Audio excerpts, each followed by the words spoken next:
What's up, YouTube? If we examine nature, and I was talking to my man Brad Barron about it the other day, he made a great point. He put it into words nicely, ever so eloquently, that if you look at nature, if you look at how the sun rises and how it sets, it eases into rising and eases into setting. It's not like anything in life is really jolting out like that. We're not supposed to get up, just jump out of bed, and like he said, stimulate with coffee and cold cereal or whatever, and go on about our day with just a pure. There's no flow to it. There's just a spike in energy and then a drop in energy, which really, it's just like having a hole in your muffler, a hole in your exhaust system in general, to where you're just leaking energy constantly. And the higher you rise and fall like that, you're just constantly giving off energy. You're constantly giving off pieces of it. And when you're losing energy or giving it to something, yeah, it might come back, but it's not going to come back as concentrated as you want to. You might get it in pieces, all fragmented back to you, if you are getting it back at all and not having to just regenerate new energy.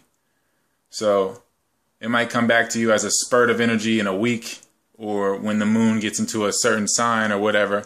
But if you were concentrating your energy, consciously going up and down the waves without getting too low in the lows and too high in the highs, you're not jolting and losing, giving off this energy at these peaks and valleys like you would be when we go throughout this process of maintaining what? I don't even know what we're trying to maintain, really, because it's all a level of danger and safety. Whether you're maintaining a 9-to-5 and maintaining a car and whatever it is that you're trying to maintain, it's all something outside of you. And you get to a point where you're like, am I doing this for me or for other people? So you really realize what you're giving off and how you give it off from your day-to-day. It's a representation of your whole life, your day-to-day. So when you exchange energy like that, you realize how you don't have it for other things. Like when I was consuming and buying up things, pretty much not for myself but for others, even buying Benzes and different things like that, I didn't even have the same energy that I had in the weight room, just because of the maintenance of that, tending to that and giving my energy to that. I just didn't have the energy for it. I didn't have that focus for it. My energy wasn't concerted in that way. So we see where we give off energy as far as the day-to-day wave. If we're jolting out of our beds and passing out, going to sleep, whether it's from Ambien or weed or eating, and then we get itis and pass out, whatever you're doing like that, jolting up and jolting down, you don't really see that in the flow of the sun or nature, the darkness or the shadows and the light.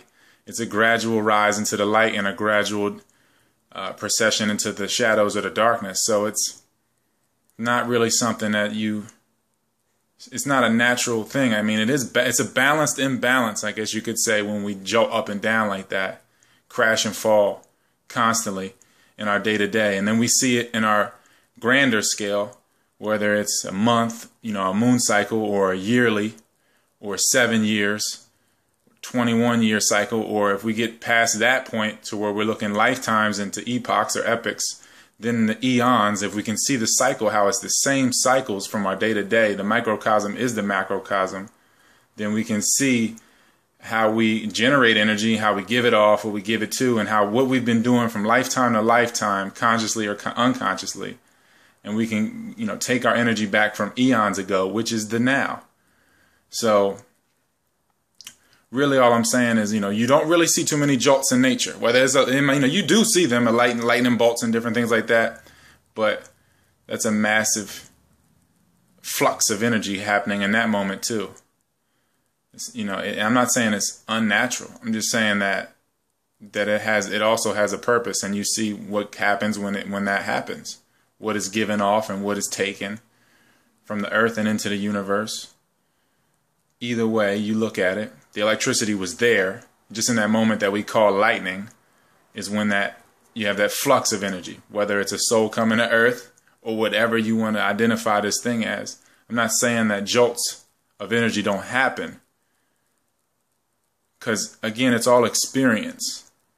And what one person is experiencing is what they're experiencing. It doesn't have to be that for you. You can learn from their experience, from the third or the first person, however you are, as far as your awareness, you can project your awareness like that.